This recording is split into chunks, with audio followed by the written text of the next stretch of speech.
In this video, let's pack some clothing and some boots. Hi everyone, I'm Vicki with Avante-Avenue. Welcome to our channel. Yes, we're going to pack some clothing and boots in this video. I'm going to share some tips with you along the way. Let's go find a men's button-down shirt. I do keep my button-down shirts for men and for women in a closet.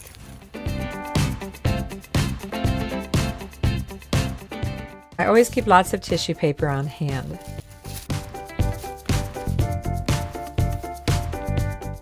I lay the shirt flat with the buttons facing up, and I place a sheet of tissue paper on top. I feel that this helps protect the buttons during shipping. Then I fold one side in and straighten out the sleeve, and then fold the other side in and straighten out the sleeve.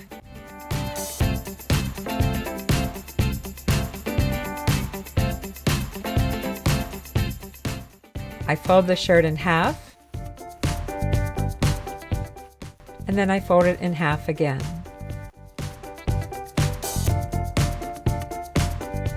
Next, I place the shirt in a clear, resealable bag, and my bags have the suffocation warning on them.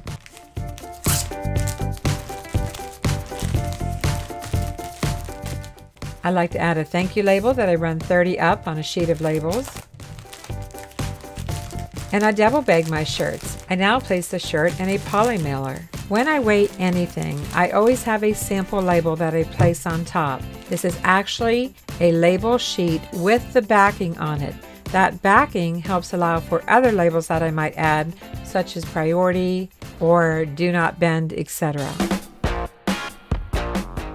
I'm going to show you another men's shirt, but this time we're going to do it just a little bit faster.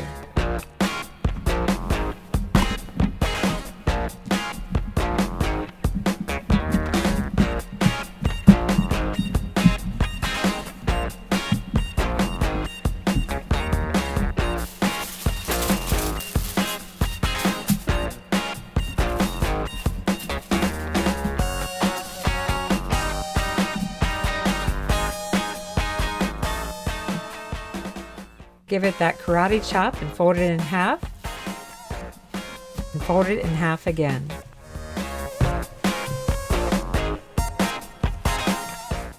I put it in the clear resealable bag.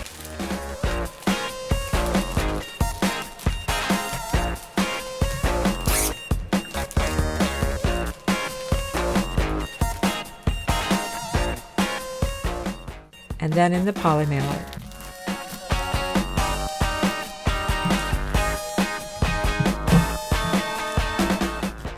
I print out a copy of the packing slip so that I can write on it what the package weighed and how much the shipping cost. And I take all of my packing slips to a recycling center every year. I'm old-fashioned. I just use a laser printer with 2 labels per sheet. And when I'm sealing the poly mailer, I allow about 1 finger's width. I don't want it sealed too tight because I want them to be able to get a pair of scissors in there to cut the bag open. I apply my mailing label and off it goes in the USPS box, either for pickup or we take it to the post office. Alright, so let's pack some women's boots. My favorite eBay box for boots is 16 by 12 by 8. Let me get it assembled and I will fast forward.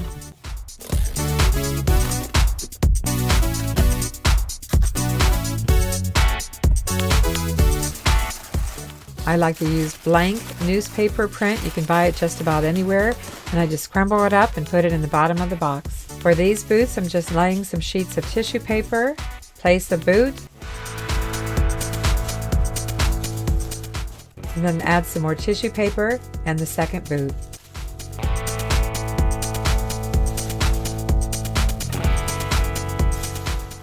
This was a Poshmark sale, and this was the only box I had, and it said eBay. So I enclosed a note to my buyer. Thank you, Glennis. Please excuse the eBay box. It's the only size box that I had that worked great for your boots. Sincerely, Vicki.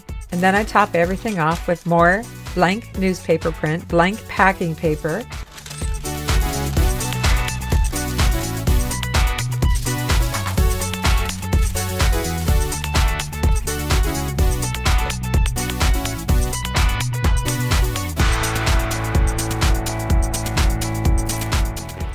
And then close it up.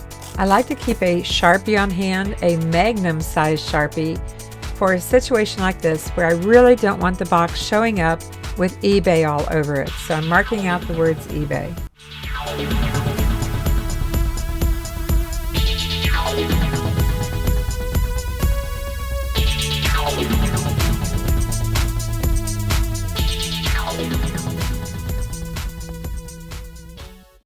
Let's do another pair of women's boots. I had the original box for these boots, but as you can see, it's a very thin wall and not the kind of box that I would ever want to ship anything in. Plus it adds extra weight. I did not show the box in the listing, but I kept the box for storage. Again, this is a 15 by 10 by 6 box. What is it? My favorite box for boots. With any of my pack and ships, I like to do a test fit.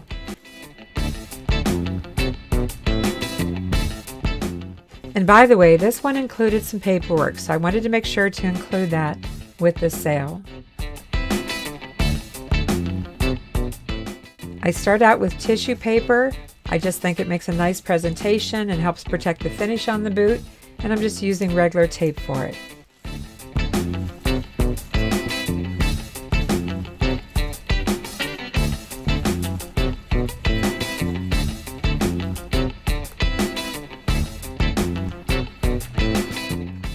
And for this sale, I wrapped the boot in some packing paper.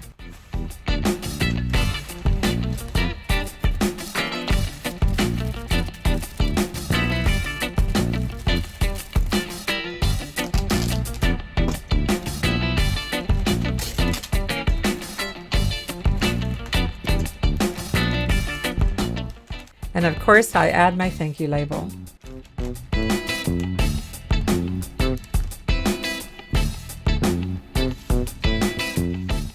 And I repeat the same process for the second boot.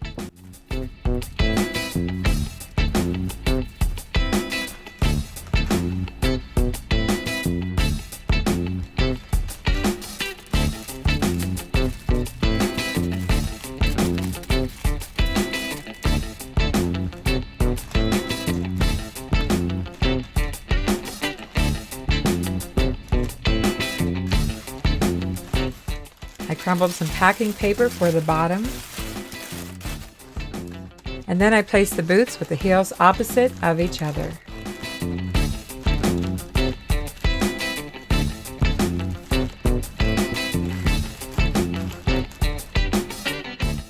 I recycle packing material whenever I can, and I have these really large air pillows, and they worked out great for filler.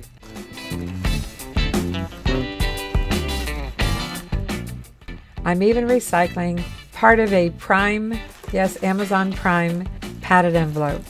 Why not? Of course, I tore off most of the labels so they couldn't see our personal information. Can you believe I almost sealed this box up without those extra papers about the boots? But I caught it, put it in there, got it back together, and taped it up.